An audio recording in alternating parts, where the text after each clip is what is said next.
రాష్ట్రంలో త్వరలో పురపోరు మొదలు కానుంది. బీసీల రిజర్వేషన్ల అంశం తేల్చకుండానే రేవంత్ సర్కార్ మున్సిపల్స్ కు సిద్ధమవుతుంది. ఇందుకోసం అన్ని ఏర్పాట్లు చకచకా చేస్తుంది.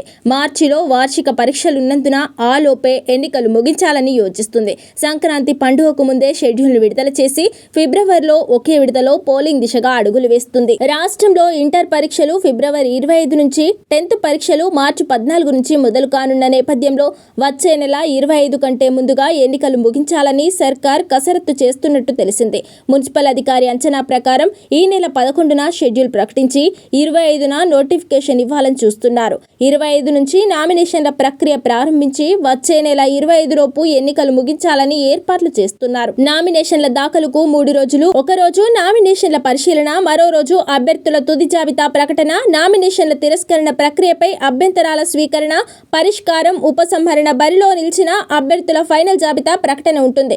బ్యాలెట్ ద్వారానే ఎన్నికలు నిర్వహించనున్నారు.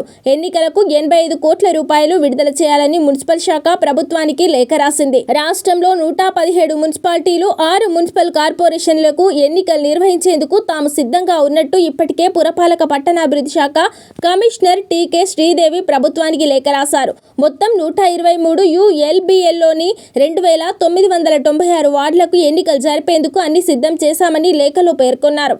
ఈ క్రమంలో 117 మున్సిపాలిటీలు, 6 కార్పొరేషన్లలో వార్డుల వారీగా ఓటర్ల జాబితా సిద్ధం చేసేందుకు కమిషనర్ గత నెల 29న షెడ్యూల్ విడుదల చేశారు. అసెంబ్లీ నియోజకవర్గాల ఓటర్ల జాబితా ఆధారంగా జాబితాను రూపొందిస్తున్నారు. వార్డుల వారీగా ముసాయిదా జాబితాను ఈ నెల 1న ప్రదర్శించారు. వార్డుల వారీగా అభ్యంతరాలను స్వీకరించి ఈ నెల 5న మున్సిపల్ కమిషనర్ల ఆధ్వర్యంలో రాజకీయ పార్టీల ప్రతినిధులతో మంగళవారం జిల్లా ఎన్నికల అధికారుల ఆధ్వర్యంలో సమావేశం నిర్వహించారు.